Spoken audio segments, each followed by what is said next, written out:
د خیبر پختونخوا جنوبي ضلعو کې چې پرستو کې د نامنه په سیوا شوی نو سیړونکو وای چې یو خدغه سیمه د افغان جګړې د وخت راسیده وسلوالو مرکزونه پاتې شوی دي او هغه تسلسل وخت په وخت جاری ساتل شوی دی او بل دغه سیمه د افغانستان سره په پوله پرتو قبایلی ضلعو کې د وسلوالو فعالیتونو د اثر لاندې پاتې شوی دي د امنیتي سرچینو تر مخه تیر شپه د لکی مروت ضلع په درو بیلابلو سیمو کې په امنیتي ځواکونو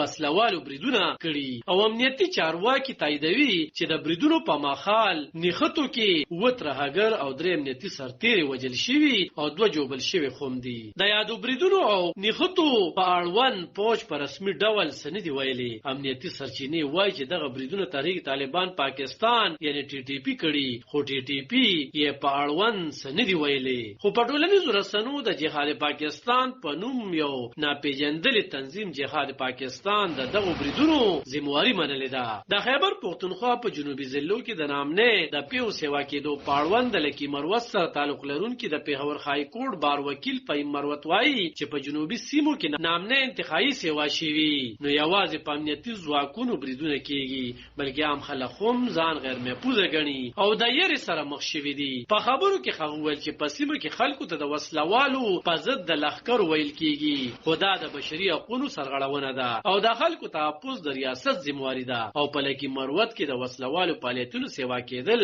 په خپل پوښتنه راولاړوي چې د دومره عملیاتو باوجود لکی مروت ته وسلوال څنګه ورسېده لکی مروت او ورسره نږدې پرتو نور ضلعو کې پرستو کې د نامنه په سیوا شوی دي د لکی مروت پولی د کرک شمالي وزیرستان ټانګ بنو ډیر اسماعیل خان او پنجاب میاوالی ضلع سره لګیدلې دي په لکی مروت کې د ساينس اند ټیکنالوژي پونتون کې د پولیټیکل ساينس استاد محسن تعبیر وایي چې لکی مروت د پنجاب صوبې په پوله پرته ضلع ده په پښتونخوا کې نامنی ده او په پنجاب کې نشته نو دا خو په خپل پر ریاست پښتنه راولاړوي په خبرو کې خغول چې د سیمه د افغان جګړې د وخت نه د دغه ډول د پراکسیانو د پاره کارول شوی او هغه تسلسل اوس هم روان دی د پښتون جغورن غورزنګ مشر منظور پښتين وایي چې لکی مروت د پښتونخوا خغه ضلع وا چې تر ټولو زیاته پرم نه وا په خبرو کې خغول چې د کله نه چې په سیمه کې ګیس او تیل راخکاره شوی د هغه روستو دلته نامني سیوا شوی ده او بیا چې دغه ګیس پنجاب ته